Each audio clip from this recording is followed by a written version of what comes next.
In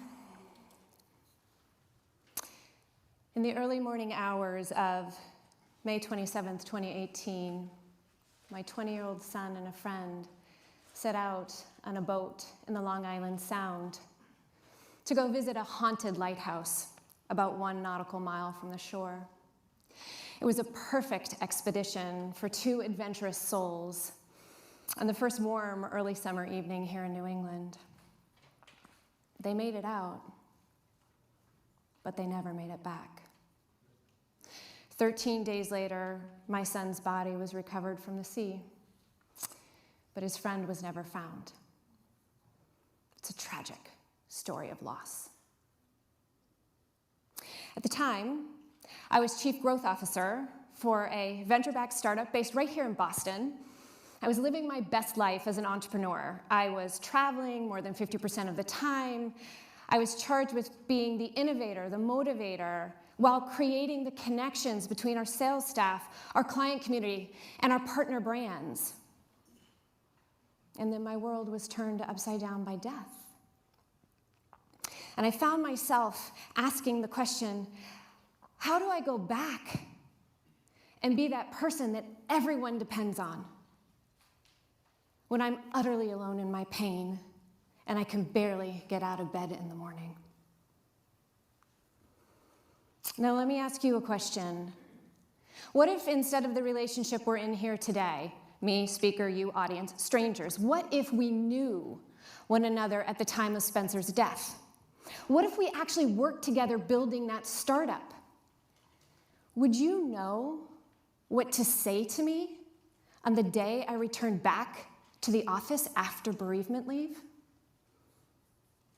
Chances are the answer is no, because when I returned, here's what I heard. I don't know what to say. There are no words.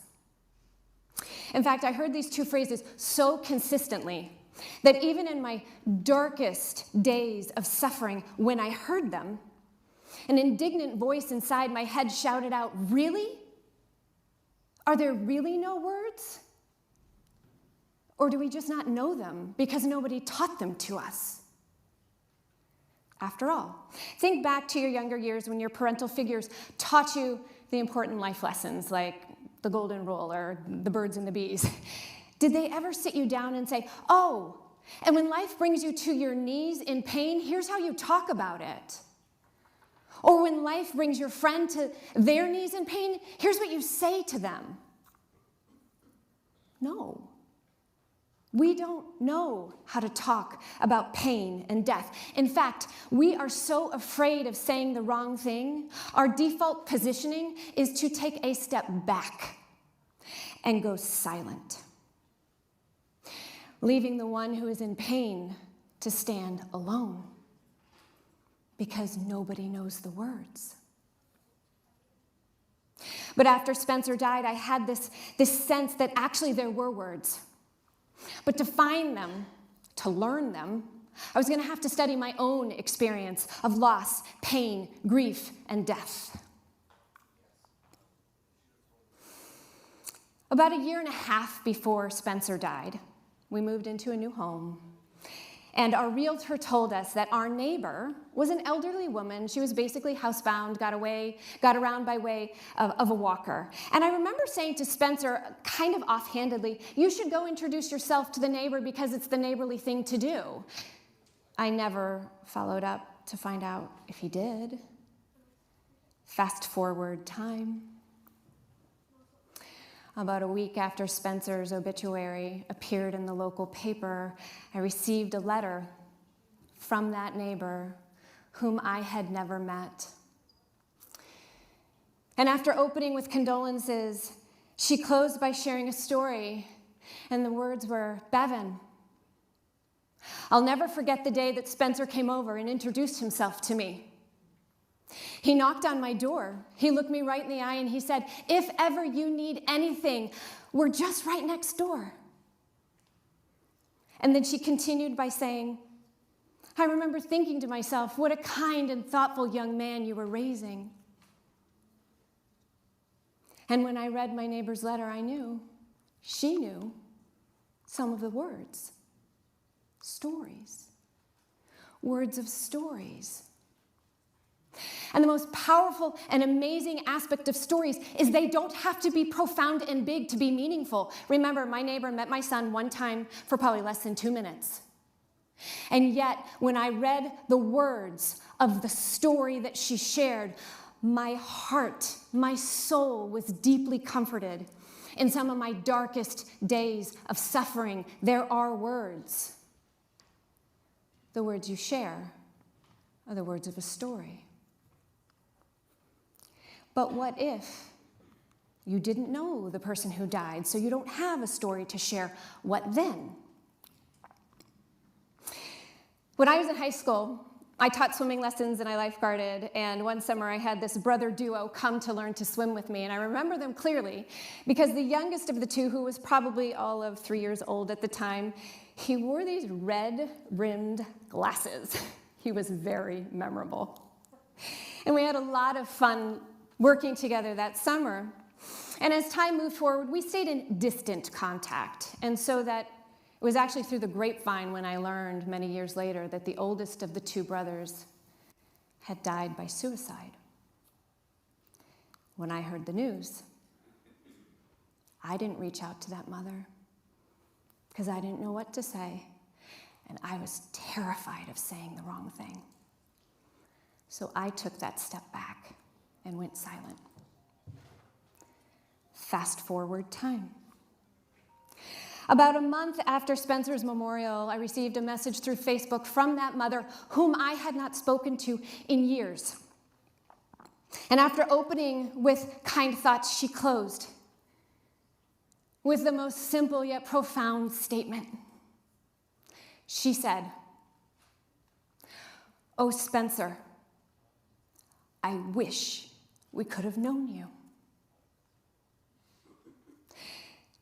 When I read her words, I had a wave of heat and goosebumps that rolled down my body and back up again. In fact, it just happened again right now on the stage. Because all that I would have wanted to have for the world is for you to know my son, who is gone now. And the fact that she would have wanted to know him as well was deeply comforting to me. There are words. You can say, "I wish I could have known them." But what about the times there are no words because there aren't supposed to be any? What then? In the early hours when Spencer was missing and the Coast Guard was still conducting its search on the water, I received an email from a group of coworkers, and they said, "Dear Bevin, we stand by bearing witness to this most unimaginable experience." And I remember reading it thinking to myself, I've never heard bearing witness used that way. And when I scrolled down to the bottom of the email, they'd actually included a definition of bearing witness from Judith Johnson that read in part, "Bearing witness is largely nonverbal. It is the act of becoming a compassionate observer to the unfolding of another person's moment. And it is making the profound decision to not try to fix their pain and suffering." And after I read that definition, I realized sometimes there are no words because there aren't supposed to be any. And the opportunity of that moment is not to fill the silence with words, but to fill the space by bearing witness, by standing or sitting beside the one who is in pain, or maybe by taking her into your arms in a gentle embrace. Sometimes there are no words because there aren't supposed to be any. Now, I would be remiss if I stepped off this stage and I didn't address one other opportunity we have for learning better words. After people said, "I don't know what to say, there are no words," they said a third thing, "How are you?" This makes sense. This is how we greet one another in our culture. "Hi, how are you?" But here's the problem. A person in pain, I call them lost travelers.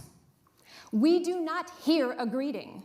We hear a request to make an assessment about how well we're managing our grief. And most of us have no idea how we're doing. And in the darkest days, you would not want us to answer honestly. So I have a proposal to make. I'd actually like to remove "how are you" from our greeting vernacular. I also have a confession. I've tried, it doesn't work. We can't just go up to someone and say, "Hi." There's just this really awkward blank that follows after. You need something to happen there. So actually, it's really about replacing, not removing. So what would happen if instead of asking a question, we just offered a greeting? "Hi, I've been thinking about you. I'm so happy to see you." Because isn't that what we mean? Talking about death is hard. I can tell you from personal experience, walking a lost journey alone is harder. Every single one of us in this room is going to lose someone we love. Every single one of us in this room is going to witness someone we care about lose someone they love. But there are words, and now you know them. Go use them. Teach others how to use them. And together, we can walk forward toward better things. Thank you.